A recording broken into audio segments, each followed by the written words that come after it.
kita masih dalam materi iklan. Di mana iklan kita awali dengan iklan cetak dan juga iklan elektronik. Iklan cetak itu dianggap juga sebagai iklan klasik karena dia hanya memuat dua unsur. Yang pertama apa saja? Gambar. Yang kedua teks. Sebagai contoh yang sering kita lihat dulu yakni koran. Kemudian dalam perkembangannya iklan berkembang menjadi iklan elektronik, di mana yang tadinya hanya memiliki dua unsur, maka iklan ini memiliki dua unsur lagi. Namanya apa lagi ya? Suara dan juga gerak. Oke, paham ya? Setelah itu kita melangkah lebih jauh terkait dengan iklan tadi. Kita akan mempelajari, kemarin sudah kita pelajari, tapi kita akan membedahnya lebih jauh melalui materi penguatan. Yakni yang pertama iklan komersial dan jenis yang kedua adalah iklan non komersial. Oke, sebelum Pak Bangun akan menjelaskan lebih jauh terkait dengan materi penguatannya, di sini ada pertanyaan. Saya Pak. Ya silakan. Kira-kira rokok itu termasuk iklan komersial atau non komersial? Nah, pertanyaan yang sangat bagus sekali. Rokok itu termasuk iklan komersial atau non komersial. Nah, di sini iklan rokok itu kadang-kadang kita ramai masyarakat itu menganggap sebagai sesuatu iklan yang sifatnya ambigu. Loh, kenapa ambigu, Pak? Di satu sisi iklan itu menyarankan seseorang untuk atau dia menawarkan sebuah produk. Di satu sisi iklan itu mengandung unsur untuk hati-hati dan lain-lain yang sifatnya masuk ke dalam unsur non komersial. Di situ ada himbauan atau kalau bisa dikatakan sebagai larangan, tapi larangan yang sifatnya halus, ya. Itu menjelaskan bahwa merokok membunuhmu, apalagi merokok menyebabkan kanker, gangguan kehamilan dan janin dan lain-lain.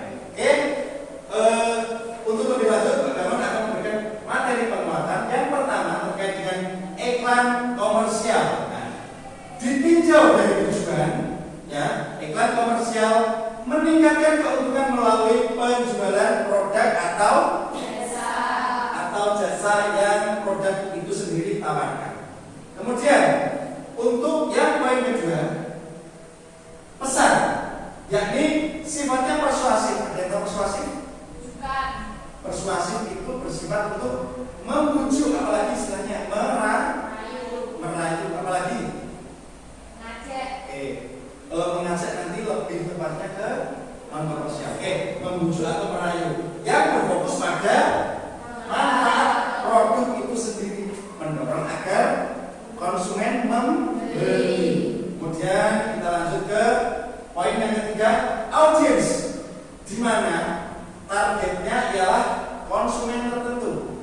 Jadi dalam iklan komersial itu kan ada berbagai macam produk kan, di mana itu sifatnya produk itu semacam dikotak-kotakkan. Oh ya, aku produk ini, produk A, lari ke konsumen yang sifatnya A.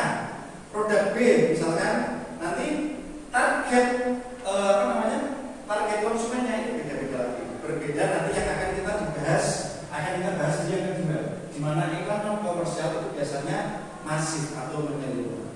Oke, terkait dengan pendanaan yang ada di poin keempat, pendanaan itu biasanya didanai oleh perusahaan sebuah brand yang mempromosikan produk mereka. Jadi biasanya itu sifatnya khusus eksklusif, ya. Kemudian unsur kuncinya menarik perhatian dan menonjolkan keunggulan produk itu sendiri, produk itu masing-masing. Itu sebenarnya sudah kita bahas di minggu kemarin, ya. Ini kaitannya Pak Damon ingin memberikan penguatan materi supaya kalian lebih memahami dan lebih mendalami terkait dengan materi iklan. Untuk poin yang terakhir, poin visualnya, didesain secara menarik untuk mendukung pesan persuasif. Persuasif tadi apa saja? Persuasif, merayu, membujuk sebisa mungkin supaya konsumen itu benar-benar tertarik. Nah, terkait dengan persuasif atau hal yang sifatnya merayu atau yang benar-benar komersial, boleh di sini tunjuk Yang bisa menjawab silakan. Produk-produk yang berkaitan dengan iklan komersial. Silakan siapa boleh? Tego Sotin, yang lain tak kasih kesempatan untuk menjawab juga. Tadi bagus kita sudah menjawab juga. Siapa lagi? Terserah. Di gelas hari ini ada lagi logatnya yang agak. Ayo, next ada lagi.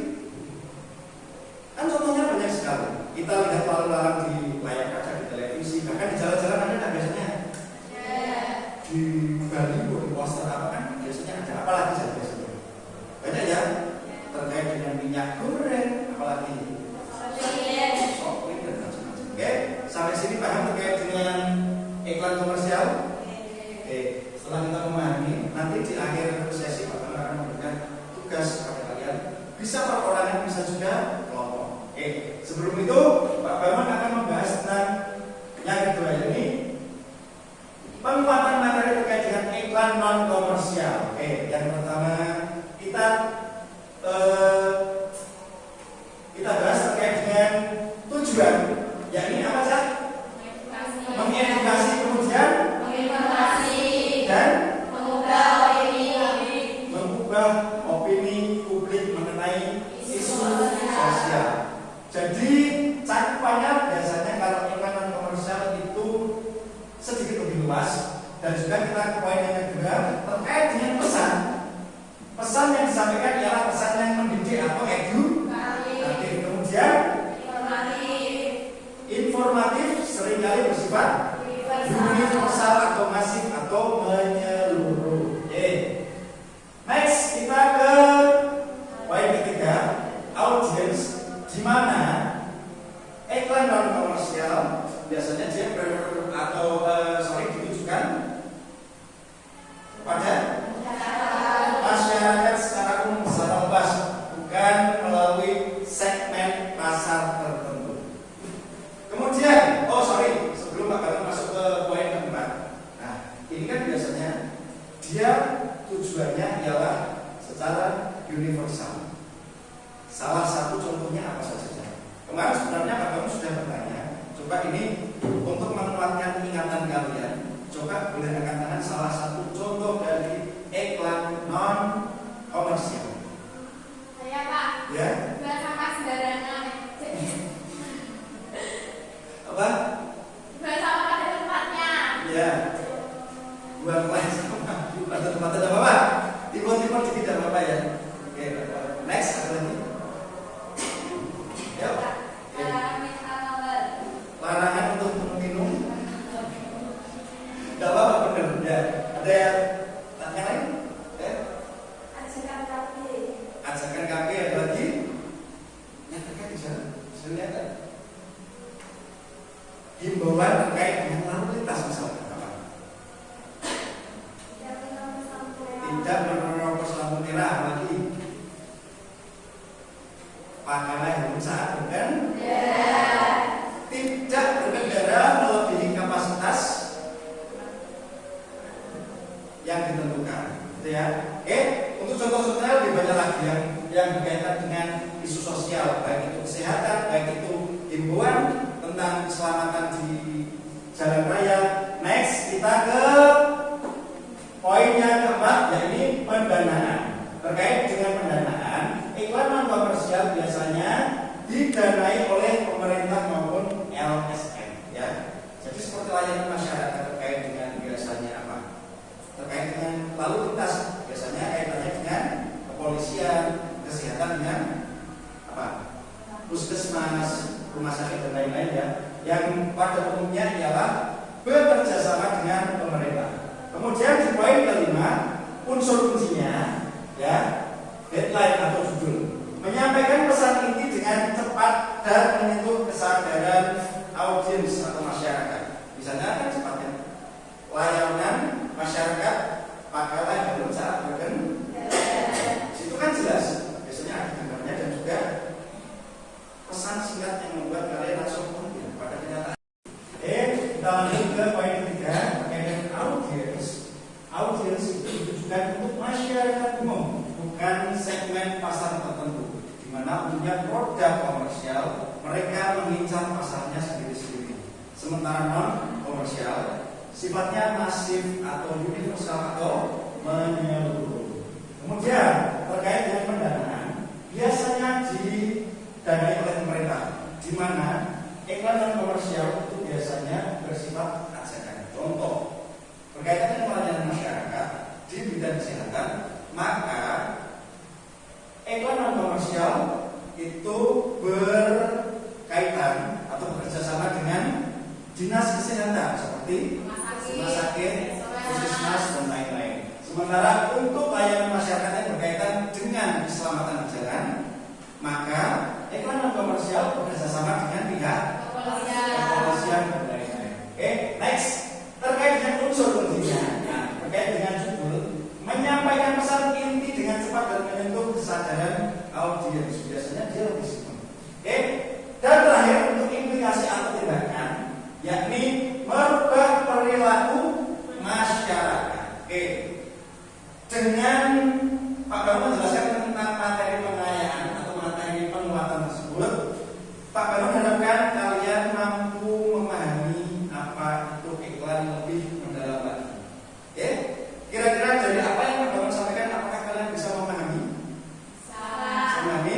Oke, untuk itu setelah kalian memahami, next, nanti setelah ini Pak Bambang akan memberikan tugas, baik entah itu bisa perorangan atau individu, bahkan kelompok. Tapi yang pasti di minggu selanjutnya.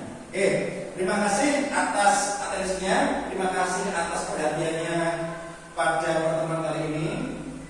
Sebelum Pak Bambang mengakhiri, seperti biasa, Pak Bambang akan senantiasa tidak pesan-pesannya supaya kalian senantiasa diberikan kesehatan yang melimpah, senantiasa diberikan kecerdasan dan bersungguh-sungguh dalam menjalankan tugas kalian sebagai seorang siswa.